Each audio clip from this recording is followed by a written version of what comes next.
Bonjour, aujourd'hui je vais vous présenter les 4 éléments qui constituent un système solaire photovoltaïque. Il y a d'abord le panneau solaire monocristallin, le régulateur de charge, encore appelé contrôleur de charge, la batterie, encore appelée accumulateur, ça c'est une batterie AGM. Dans les prochains tutos, je vous expliquerai la différence entre une batterie AGM et une batterie GEL.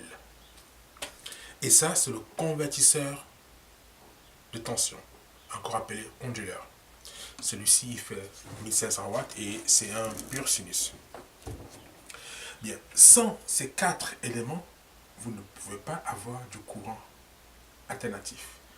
Le panneau solaire se comporte comme un générateur. C'est lui qui fabrique l'énergie. C'est lui qui fabrique l'électricité. Et le panneau solaire fabrique de façon brute.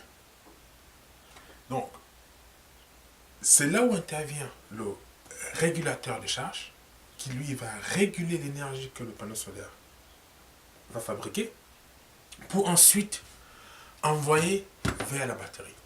Donc, la batterie joue le rôle d'accumulateur, surtout la nuit, parce que la nuit, elle doit vous restituer l'énergie emmagasinée dans la journée. Et ensuite, le convertisseur de tension se charge de convertir la tension 12 volts, dans le courant continu 12 volts, en courant alternatif 230 volts. On va faire un essai. Je vais brancher le convertisseur sur la batterie. La batterie a déjà été chargée par le panneau solaire, donc elle est pleine. Donc je branche le moins sur le moins, le plus sur le plus, et j'allume. Voilà, là nous avons la lumière, donc je peux éteindre là et réallumer là. Donc c'est un convertisseur de tension de 1500 watts. J'ai mis ici une perceuse de 750 watts. Donc 1500 watts, 750 watts, ça va. Il ne faut jamais mettre 2000 watts sur du 1500 watts. Ça, on verra dans les prochains tutos. Là, je teste.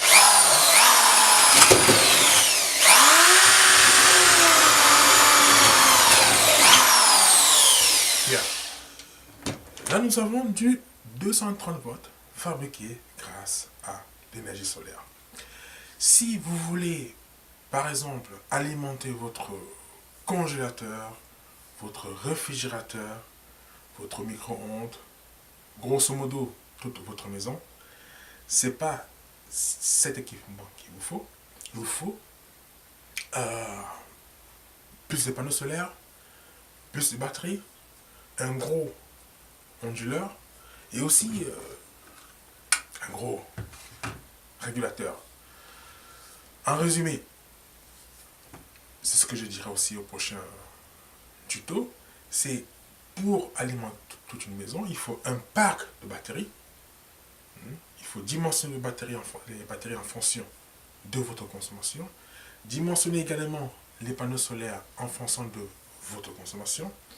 Dimensionner l'onduleur en fonction de votre consommation.